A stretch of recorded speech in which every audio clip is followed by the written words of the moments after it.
The community hall shook with tension as Evelyn Carter, 74, slammed a stack of fine notices onto the long wooden table. Her frail frame trembled, but her voice boomed with fury. $38,000 for trash cans?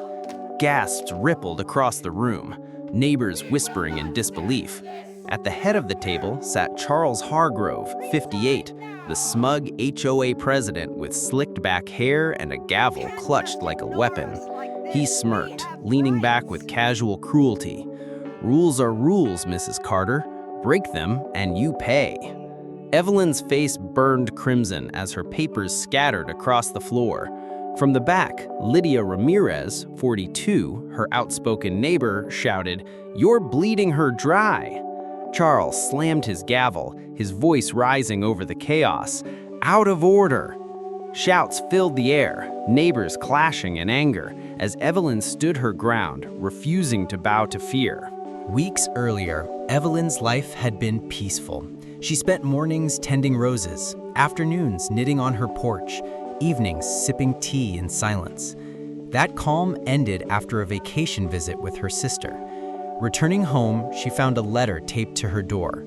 The envelope bore the HOA seal, its sharp logo staring like an accusation. She unfolded it slowly, her first violation notice. The crime? Leaving her trash cans visible for 2 days. The penalty? $300. Evelyn laughed bitterly, certain it was a mistake. Yet the letter's stern wording chilled her. Failure to comply will result in escalating fines. She shrugged it off, never suspecting it would snowball into something monstrous. But each day the sight of her mailbox filled her with dread, as though the paper waiting inside carried a shadow intent on swallowing her whole. Another week, another envelope, the fine now $1,000. Evelyn sat at her kitchen table, her hands shaking as she tried to sip her tea. The once cozy kitchen felt suffocating, the ticking clock a hammer in her ears. She stared at the notice until tears blurred the words. For 30 years, she had lived here without trouble, following rules, paying dues, minding her business. Why now? A knock at the door startled her. Lydia Ramirez, her warm neighbor across the street, stood with worried eyes. She leaned close, voice low. "Evelyn, you're not the first. Hargrove preys on widows. He knows you live alone." Evelyn froze, the words slicing through her calm like a blade. This wasn't about cleanliness or rules. It was about power, about control. And suddenly, she realized she was being cornered like prey in her own neighborhood. Evelyn clutched her notices, storming into the HOA office with fire in her chest. Her shoes echoed against the tile as she reached the desk where Charles Hargrove sat with his ever-present smirk. She slammed the papers down so hard the sound cracked across the room. "I've lived here 30 years, and I will not be robbed." Charles adjusted his tie lazily, eyes glinting. "Mrs. Carter, rules don't bend for sentiment." Evelyn's voice cracked with fury, echoing against the walls. "Rules don't steal homes!" A hush fell over the board members seated nearby, their eyes darting nervously. She leaned closer, jabbing a trembling finger at him. "You're nothing but a bully." Charles leaned forward, lowering his voice until it slithered like ice. "Then watch us take everything." The room erupted with gasps, murmurs, and Evelyn's papers fluttering to the floor. A thick envelope arrived days later, heavier than any before. Evelyn tore it open, her hands trembling as though bracing for a weapon. The fine had exploded to $38,000, a number so monstrous it made her knees buckle. Her breath hitched as she gripped the kitchen counter, staring at the foreclosure warning printed in bold. Her house, her sanctuary, was being threatened by ink on paper. Tears streamed down her cheeks as she clutched the notice against her chest, the walls around her closing in. Family photos stared back at her, silent witnesses to her despair. Outside, neighbors whispered on sidewalks, some muttering that she deserved it, others lowering their heads in silent sympathy. Then came Lydia's knock again. "They won't stop, Evelyn. They want your home." Evelyn's sobs quieted, replaced by a flicker of steel in her eyes. A knock at the door pulled Evelyn from her despair. Standing on the porch was Mark Daniels, 32, a young reporter with sharp eyes and a camera slung over his shoulder. "I heard about your case," he said firmly, stepping inside when she waved him in. He scanned the pile of notices scattered across her table. "This isn't about trash cans. It's a racket. Hargrove profits off legal fees." Evelyn stared, her fingers twisting the papers. "You mean he's doing this to others too?" Mark nodded grimly. "You're not alone. He's been bleeding residents for years, especially widows."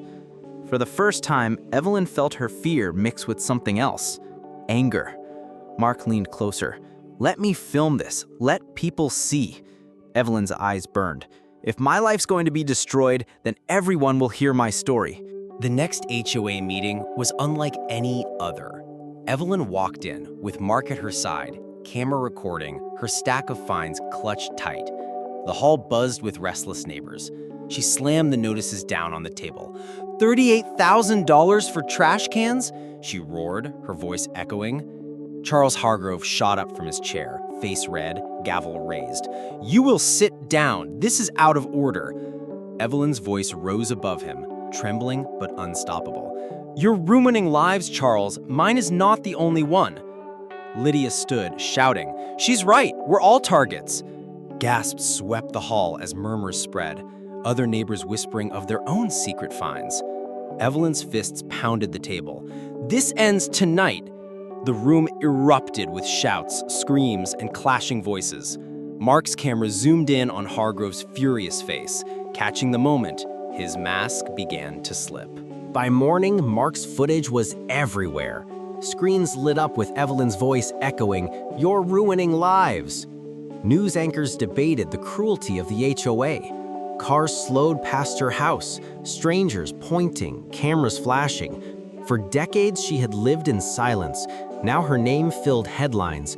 Widow fined $38,000 by HOA. Neighbors who once turned away began knocking on her door. A man with weary eyes admitted, "They fined me $10,000 for a cracked driveway." Another whispered, "I've been paying off fake legal fees for years." Evelyn listened, her fists clenched. Lydia clasped her hand. "You're not fighting alone anymore." Evelyn's shoulders straightened, the weight of shame replaced by the burden of leadership. For the first time, she wasn't just a victim. She was the spark of a movement that threatened to set the entire neighborhood ablaze. City Hall was packed. Reporters, neighbors, and flashing cameras crowded the chamber. Evelyn walked in, flanked by Lydia and Mark, her steps heavy but unbroken. At the front, Charles Hargrove sat smug, his slick hair combed sharp, his lawyer Richard Klein at his side. The judge called for order, but tension vibrated through the air like static. Evelyn rose slowly, holding the foreclosure notice high. Her voice trembled but carried with fire. "This is what they do. They destroy lives over garbage cans." Murmurs spread. Hargrove sprang to his feet, fingers stabbing the air. "She's a liar, a rule breaker." The hall exploded with shouts, screams, and clashing voices. The gavel thundered, but no one listened. Neighbors cried out, reporters shouted questions, and Evelyn stood tall in the storm, her fragile frame radiating unshakable defiance. The lawyer's voice cut sharp through the chaos. "Mrs. Carter signed the bylaws. She broke the rules. She must pay." Evelyn's throat tightened, but her fury surged. She raised the papers high. "I followed the rules. I paid my dues. But rules don't demand your home. Greed does." A roar of applause erupted from the crowd, drowning out the gavel. Lydia shouted, "We all know the truth." One by one, neighbors rose, shouting their own fines aloud. 10,000, 7,000, 5 for paint color. Their cries overlapped, colliding into a storm. Mark's camera captured Hargrove's face, sweat dripping, his grin cracking. The judge's voice pounded, "Order, order!" But the chamber shook with rebellion. For the first time, Charles Hargrove, the man who ruled through fear, looked rattled, surrounded not by obedience, but by voices too loud to silence. Evelyn sat by her window, the night air heavy, the street lamp casting pale light over her lawn. For 30 years, this house had been her safe haven, her roses blooming faithfully each spring. Now it felt like a battlefield, every brick trembling with uncertainty. Her late husband's photo rested on the mantel, his kind smile watching over her. She whispered through clenched teeth, "I won't let him take this from me." Across the street, Lydia dragged her trash cans proudly to the curb, leaving them defiantly in view. One by one, more neighbors followed, their cans lined up like soldiers ready for war. By dawn, the entire street shimmered with steel bins under the morning sun.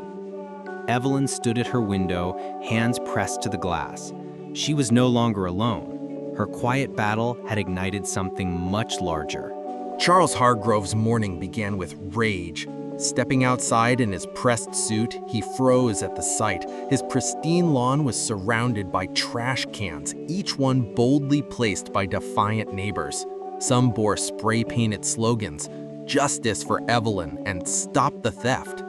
His face turned crimson. "This is illegal," he bellowed, voice cracking. "You'll all pay fines." Laughter broke from the crowd that had gathered. Neighbors leaning on fences, arms crossed. A teenager shouted, "Good luck collecting from everyone, Chuck." Cameras rolled as Mark Daniels filmed every second. Charles's fists clenched, his gavel useless here. His own board members shuffled uneasily, no longer standing tall behind him. For years, his strength had come from silence and fear. Now, faced with open rebellion, the king of the cul-de-sac looked small, shouting into a storm that no longer listened. Dozens gathered outside City Hall, banners and signs clutched high, cameras flashing from every angle. Evelyn walked at the front, her back straight, the foreclosure notice clutched like a banner of war. Lydia marched beside her, chanting with the crowd. Mark, steady with his camera, captured every step. Reporters swarmed, microphones thrust forward. "Mrs. Carter, what do you want?" Evelyn lifted her chin, her voice ringing clear. "I want my home, and I want justice for every neighbor here." Cheers thundered through the crowd. Inside the hall, investigators spread documents across a long table. They revealed how Charles Hargrove inflated fines, stacked unlawful fees, and funneled thousands into administrative costs. Gasps filled the chamber.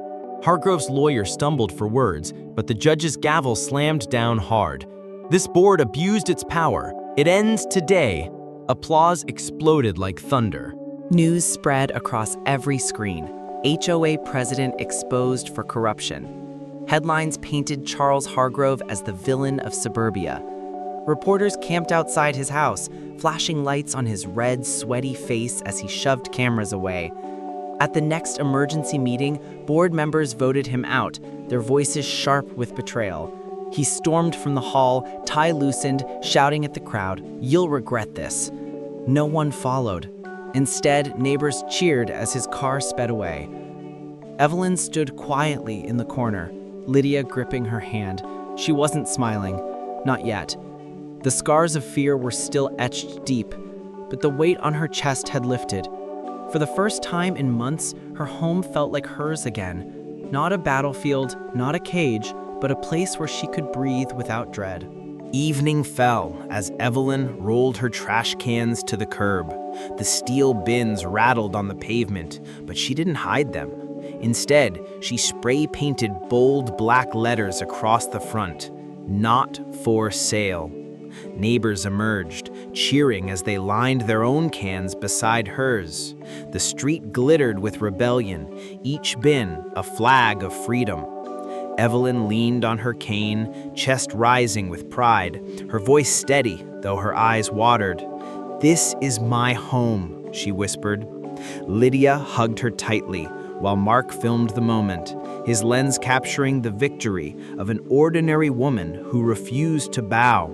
The night air hummed with celebration, fireworks popping in the distance. Evelyn looked up at the stars, her heart steady. The battle was won. Her house still stood, and so did she. City officials poured through years of HOA records, their brows furrowed as page after page revealed layers of corruption.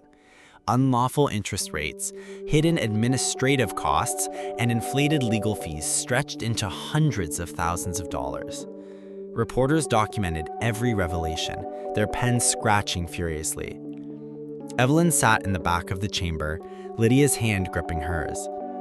Her heart pounded as the lead investigator looked up, voice sharp. This board didn't just enforce rules, it exploited them. The room buzzed with outrage. Hargrove's face drained of color, sweat dripping down his temple as cameras flashed mercilessly. Neighbors who once whispered now shouted openly, "Thief! Liar!" The judge's gavel croaked across the room. This community will not be ruled by fear anymore.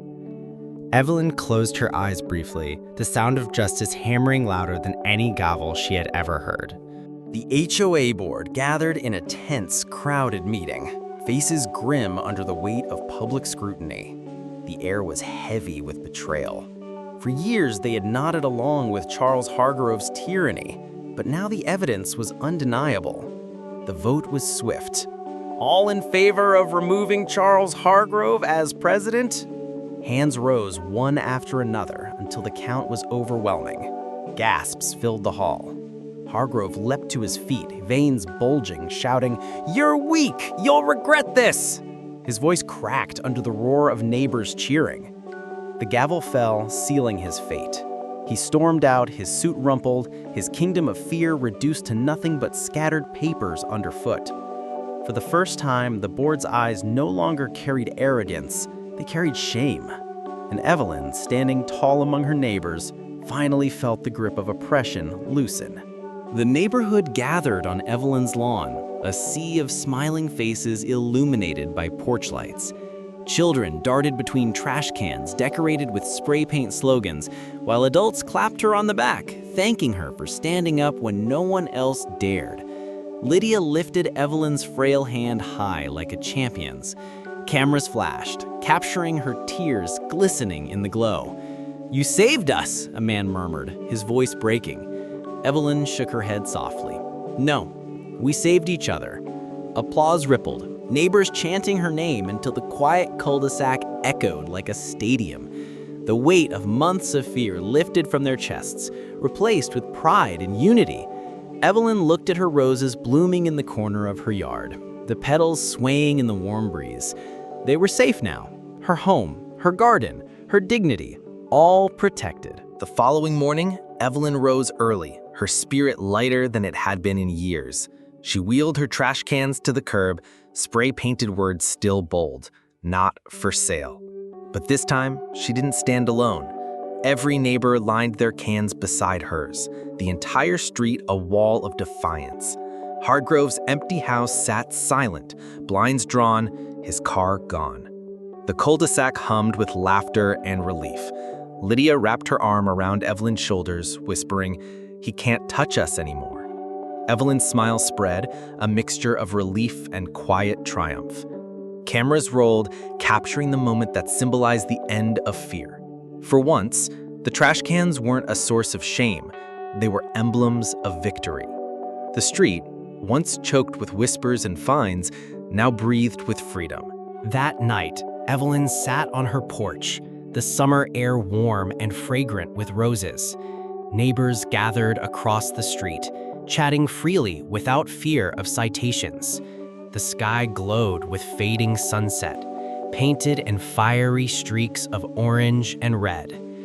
Mark approached, his camera finally lowered, and said softly, "This story will change everything." Evelyn looked out at her home, her gaze firm. "It was never about trash cans," she whispered. "It was about dignity." Silence fell as the words settled into the night air. She leaned back, letting the hum of cicadas fill the quiet. Her house stood strong, untouched, bathed in the glow of porch light. For the first time in months, Evelyn felt no fear of envelopes or threats. Her home was safe, and so was she.